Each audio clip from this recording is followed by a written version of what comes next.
صلی اللہ علیہ وسلم کی زندگی کی آخری زندگی کے بارے میں بیان کیا گیا. اللہ کے نبی صلی اللہ علیہ وسلم سکرات کی حالت میں ہیں. اللہ کے نبی صلی اللہ علیہ وسلم کے دونوں بازو جواب دے چکے ہیں اور اللہ کے نبی صلی اللہ علیہ وسلم نہ ٹہل سکتے ہیں نہ چل کر مسجد کی طرف آ سکتے ہیں.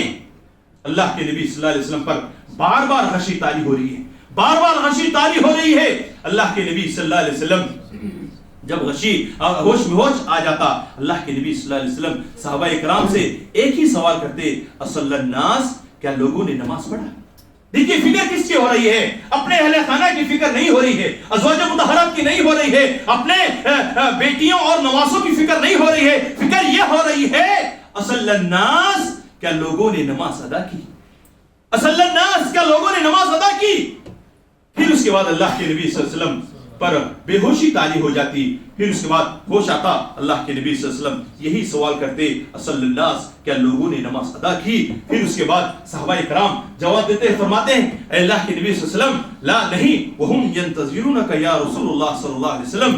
اے اللہ کے نبی صلی اللہ علیہ وسلم, حضرات صحابہ آپ کا انتظار کر رہے ہیں, کہہ رہے ہیں کہ آپ آئیں گے, نماز پڑھائیں گے تو صحابہ کرام نماز پڑھیں گے. پھر اللہ کے نبی صلی اللہ علیہ وسلم پر غشی طاری ہو جاتی ہے. اللہ کے نبی صلی اللہ علیہ وسلم ہوش آنے پر فرماتے ہیں, یہ فرماتے ہیں کہ مرو ابو بکر فیصلی بالناس, کہا کہ جاؤ ابو بکر صدیق رضی اللہ تعالیٰ عنہ سے کہہ دینا کہ اللہ کے نبی صلی اللہ علیہ وسلم نے نماز پڑھانے کا حکم دیا ہے. پھر اس کے بعد اللہ کے نبی صلی اللہ علیہ وسلم کا حکم ابو بکر صدیق رضی اللہ تعالیٰ عنہ مان لیتے ہیں اور تمام صحابہ کرام کی امامت ابو بکر صدیق رضی اللہ تعالیٰ عنہ کرتے ہیں. تو حضرات اس حدیث کے ذریعے سے بتانا میں یہ چاہتا ہوں کہ اللہ کے نبی صلی اللہ علیہ وسلم کو آخری سانس تک بھی, آخری ایام تک بھی اللہ کے نبی صلی اللہ علیہ وسلم کو فکر یہ تھی کہ صحابہ کرام نماز کے پابند ہیں یا نہیں, یا نماز کی پابندی کریں گے یا نہیں. اس کی فکر اللہ کے نبی صلی اللہ علیہ وسلم کو ہوا کرتی تھی. اور ایک دوسری روایت جس کے اندر حضرت خبیب بن عدی رضی اللہ تعالیٰ عنہ کے تعلق سے بیان کیا گیا. حضرت خبیب بن عدی رضی اللہ تعالیٰ عنہ وہ صحابی رسول ہیں جنہوں نے حارث بن عامر کو انہوں نے ایک جنگ کے اندر قتل کر دیا. حارث بن عامر کو انہوں نے جنگ کے اندر قتل کر دیا. حارث بن عامر کے لڑکوں نے خبیب بن عدی رضی اللہ تعالیٰ عنہ کو تنہا پا کر گرفتار کر لیا. خبیب بن عدی رضی اللہ تعالیٰ عنہ کو گرفتار کر لیا گیا. خبیب بن عدی رضی اللہ تعالیٰ عنہ کو گرفتار کر لیا گیا اور انہیں قتل گاہ کی طرف لایا گیا. خبیب بن عدی رضی اللہ تعالیٰ عنہ سے پوچھا کہ تمہاری کوئی آخری خواہش ہے, تمہاری کوئی آخری اخشا ہے, تمہاری کوئی آخری تمنا ہے؟ خبیب بن عدی رضی اللہ تعالیٰ عنہ نے ایک تمنا جو حارث بن عامر کے لڑکوں کے سامنے پیش کی وہ یہ تھی, کہا کہ میں 2 رکعت نماز ادا کرتا ہوں, میں 2 رکعت نماز ادا کرنا چاہتا ہوں. پھر اس کے بعد ہوا یہ کہ خبیب بن عدی رضی اللہ تعالیٰ عنہ 2 رکعت نماز ادا کرنے کے لیے رکعت باندھتے ہیں. نماز شروع ہو جاتی ہے, اللہ رب العالمین سے کلام ہوتا ہے, اللہ رب العالمین سے باتیں ہو رہی ہیں.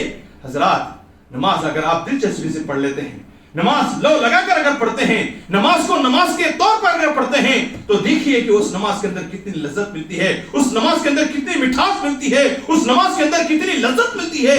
خبیب بن عدی رضی اللہ تعالیٰ عنہ, اللہ رب العالمین سے ہم کلام ہیں, اللہ رب العالمین سے باتیں ہو رہی ہیں. اسی درمیان خبیب بن عدی رضی اللہ تعالیٰ عنہ سوچتے ہیں کہیں ایسا نہ ہو کہ خبیب بن عدی رضی اللہ تعالیٰ عنہ کی نماز لمبی ہونے کی وجہ سے حارث بن عامر کے لڑکوں کے دلوں میں یہ بات پیدا نہ ہو جائے, دیکھو خبیب نماز کو اس لیے لمبی کر لیا ہے تاکہ وہ موت سے بچ جائے. اللہ اکبر, اللہ اکبر, اللہ اکبر.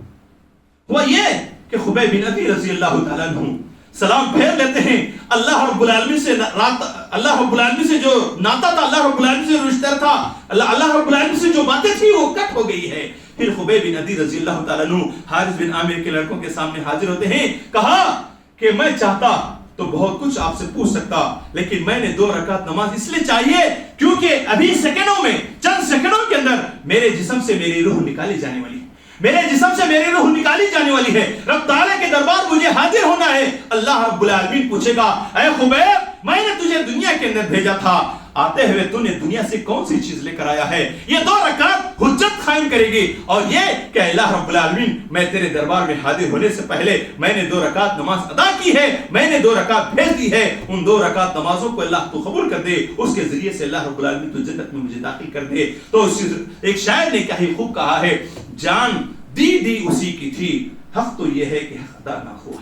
جان دی اسی کی ہے. حق تو یہ ہے کہ ہم حق ادا نہ ہوا. حضرات دیکھیں کہ آج ہم صحت ہیں, تندرست ہیں, ہر طرح کی سہولتیں ہمارے پاس میسر ہے, لیکن اس کے باوجود بھی نماز جیسی عبادت اس کے تعلق سے آج ہم بہت سستی کرتے ہیں, بہت کاہلی ہمیں برستی ہے, بہت کاہلی ہم برستے ہیں, بہت کاہلی اور سستی سے ہم کام لیتے ہیں. حضرات آپ ہم دیکھیں کہ اگر ہم یہاں سے مان کر چلیے کہ ہم یہاں سے کڑپا چلے جاتے ہیں, واپس آتے ہیں, تو ایسی صورت میں ہم بہانہ کر کے نماز کو چھوڑنے کی کوشش کرتے ہیں. ہم نماز کو چھوڑنے کی کوشش کرتے ہیں, بہانہ تلاش کرتے ہیں کہ میں لمبا سفر گیا. حضرات آج کا سفر کوئی لمبا سفر نہیں ہے. میں بھی آپ حضرات کی خدمت میں قریب 400 کلومیٹر دور سے میں سفر کر کے آیا ہوں, لیکن دوران سفر تکالیف ہوتی ہے, اور لیکن اس تکالیف کو سہ کر اللہ رب العالمین کی بندگی کرتے ہیں. تو اس بندگی کے اندر چاشنی اور جو مٹھاس ہوتی ہے وہ بہت مٹھاس ہوتی ہے اور بہت لطف اندوز ہوتی ہے. اس عبادت کے اندر بہت زیادہ مٹھاس اور بہت زیادہ لذت آتی ہے. حضرات یہ صحابہ کرام نے بھی اس عبادت کو بہت قریب سے انہوں نے دیکھا, اس عبادت کو انہوں نے بہت قریب دیکھا. حضرات صحابہ کی آپ تاریخ پڑھیں, ان کی تاریخ کے اندر الفاظ لکھے ہوئے آپ کو ملیں گے کہ وہ صحابہ کرام دن کے اجالے کے اندر, چٹیل میدان میں, تپتی ہوئی ریت کے اندر اور اس دھوپ کے اندر وہ جہاد فی سبیل اللہ, اللہ رب العالمین کے راستے میں جہاد کرتے ہیں, اللہ رب العالمین کے راستے میں جہاد کرتے ہیں. اور جہاد بہت بڑا عمل ہے. مان کر چلیے کہ اگر یہ عمل ہم چھوٹا موٹا کوئی عمل کر لیتے ہیں تو ہمارے دل کو جھوٹی تسلی دیتے ہیں کہ چلو میں نے بہت بڑا عمل کیا, اس عمل کے ذریعے سے اللہ مجھے جنت میں داخل کرے گا. ایسا ہم اپنے دل کو جھوٹی تسلی دیتے ہیں. وہ حضرات صحابہ جب اس جہاد کے میدان سے جب واپس آتے ہیں اپنے گھروں کے اندر ہوتے ہیں, لیکن ایسی صورت میں ان کے لیے بستر بچھائے جاتے ہیں لیکن نیند نہیں آتی ہے. کروڑ بدلتے ہیں, بائیں کروڑ بدلتے ہیں, سیدھے کروڑ بدلتے ہیں, انہیں نیند نہیں آتی ہے. اللہ رب العالمین نے اس کا نقشہ سورہ سجدہ کے اندر اللہ رب العالمین نے کھینچا. اللہ فرماتے ہیں تتجافى جنوبهم عن المضاجع يدعون ربهم خوفا وطمعا ومما رزقناهم ينفقون, کہ وہ حضرات صحابہ دن کے اجالے کے اندر جہاد فی سبیل اللہ کر رہے ہیں, پھر اپنے گھروں کو لوٹتے ہیں, ان کے لیے بستر لگائے گئے ہیں, ان بستروں کے اندر وہ لیٹتے ہیں, بائیں کروڑ بدلتے ہیں, سیدھے کروڑ بدلتے ہیں, نیند نہیں آتی ہے, اور اللہ رب العالمین کا ڈر اور خوف ان کے دلوں کے اندر ہوتا ہے. ہوتا یہ ہے کہ وہ اپنے بستروں کو چھوڑ دیتے ہیں اور اللہ رب العالمین کے بارگاہ میں یہ دعا کرتے ہیں اور اللہ رب العالمین کے سامنے سجدہ ریز ہوتے ہیں اور تہجد کی نماز پڑھتے ہیں, یہ کہتے ہوئے اے اللہ رب العالمین دین کے اجالے کے اندر جو ہم نے عمل کیا ہے, دین کے اجالے کے اندر جہاد فی سبیل اللہ جو ہم نے کیا ہے, اے اللہ رب العالمین وہ چھوٹا عمل ہے, اس عمل کو قبول فرما دے اور اس کے ذریعے سے اللہ رب العالمین تو ہمارے لیے نجات عطا فرما دے.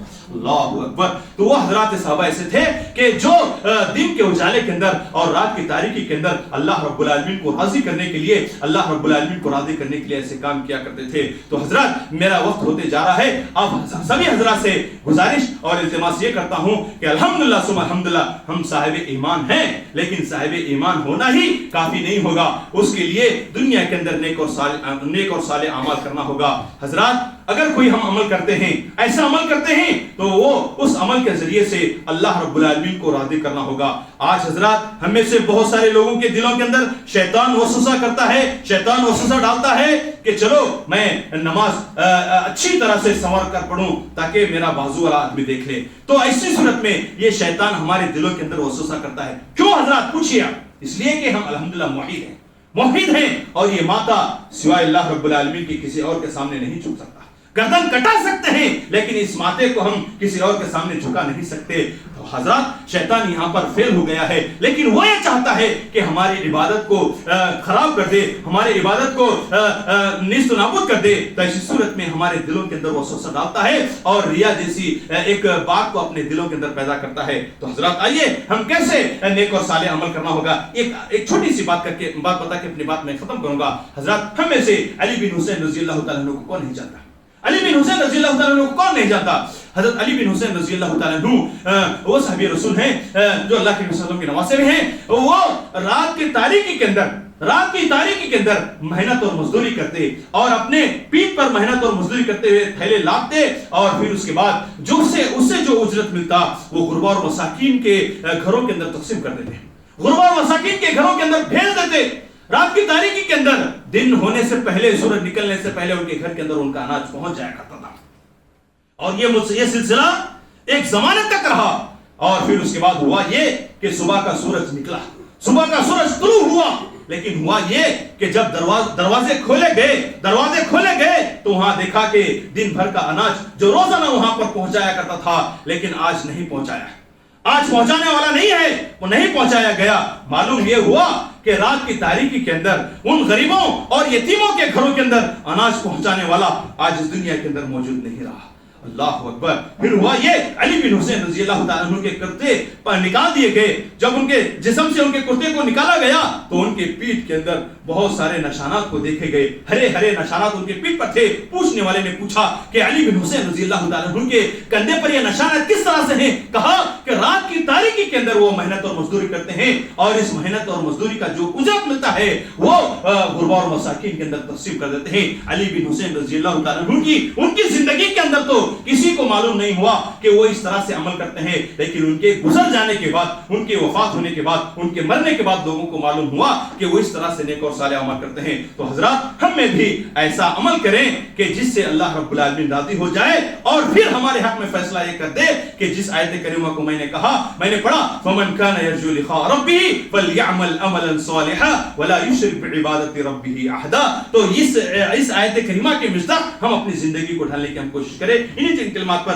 اپنے خطبہ جمعہ کو میں ختم کرتے ہوئے اللہ رب العالمین سے میں دعا کرتا ہوں کہ اللہ رب العالمین کہنے والے کو کہنے زیادہ، سننے والے کو سننے زیادہ، کہیں کہیں سنی باتوں پر اللہ رب العالمین ہم سب کو عمل کی توفیق عطا فرما دے۔ اللہ رب العالمین جب تک ہم اس دنیا کے اندر رہے نیک اور صالح اعمال کر دے۔ اللہ رب العالمین جب ہمارا خاتمہ ہو تو ہماری زبان سے کلمہ لا الہ الا اللہ کو جاری فرما دے۔ آمین وآخر دعوانا ان الحمد للہ رب العالمین انہ تعالی جواد کریم ملک الرؤوف الرحیم ورب الحلیم۔